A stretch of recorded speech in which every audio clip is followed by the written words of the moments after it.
আসসালামু আলাইকুম প্রিয় দর্শক, প্রিয় বন্ধুরা, প্রিয় দেশবাসী। আসলে ভিতরটা ফাইটে যাইতেছে। আমাদের প্রিয় মানুষ উসমান হাদি ভাই সিঙ্গাপুরে চিকিৎসা অবস্থাকালীন মারা গেছে। এখন ঘটনা হচ্ছে যে আমরা যদি এইভাবে আমাদের 24শে জুলাই আগস্টের সমস্ত সৈনিককে এইভাবে এক এক করে হারাতে থাকি, তাহলে বাংলাদেশ কিন্তু আমরা হারিয়ে ফেলব। আমাদেরকে মনে রাখতে হবে, এটা নতুন বাংলাদেশ।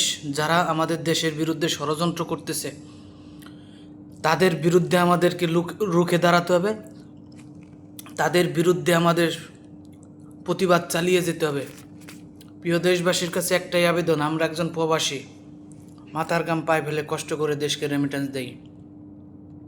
24শে জুলাই আগস্টে সর্বোচ্চ অবদান এই প্রবাসীদেরও আছে। ছাত্রদের পাশাপাশি সর্বোচ্চ অবদান প্রবাসীদের আছে। আমাদের সামনে আমাদের সৈনিক ভাইয়েরা চলে যাবে, এটা আমরা মেনে নিতে পারবো না। খুনির বিচার হতে হবে, পৃথিবীর ইতিহাসে সর্বোচ্চ বিচার হতে হবে। যারা যারা এর সাথে জড়িত তাদেরও বিচার হতে হবে, সর্বোচ্চ বিচার হতে হবে। পৃথিবীর ইতিহাসে আর কোনো এরকম বিচার হয় না, এরকম বিচার হতে হবে। দ্বিতীয় কথা, আমাদের সৈনিকদেরকে নিরাপত্তা দিতে হবে। জনগণ, আপনারাই পারেন এই সমস্ত জুলাই আগস্টের সৈনিক ভাই বোনদের নিরাপত্তা দিতে। শত্রু চতুর সাইডে, শত্রু ঘরের ভিতরে। তারা মনে করতেছে সেই 1971 সালে আবারও আমরা রয়ে গেছি। না, এটা 2024 সাল। ভারতের সাথে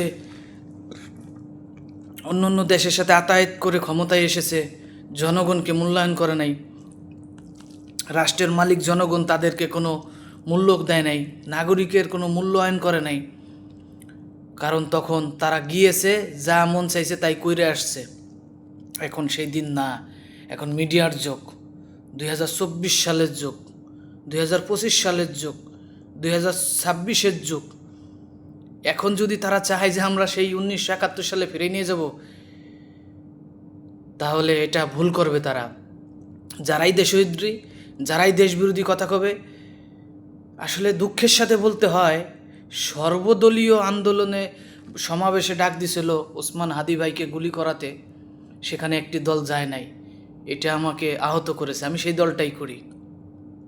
এটা আমার কাছে অন্তত সর্বোচ্চ রক্তক্ষরণ হয়েছে আমার কাছে, যে আমি কোন দল করতেছি, কোন দলকে ভালোবাসি। যাই হোক, আমি কাউকে হেউ করে কথা বলবো না। আমি আমার দেশকে ভালোবাসি, ও দেশে আমার জন্ম। উসমান হাদি ভাই মারা গেছে, আল্লাহ তাকে সর্বোচ্চ জান্নাতবাসী করুক।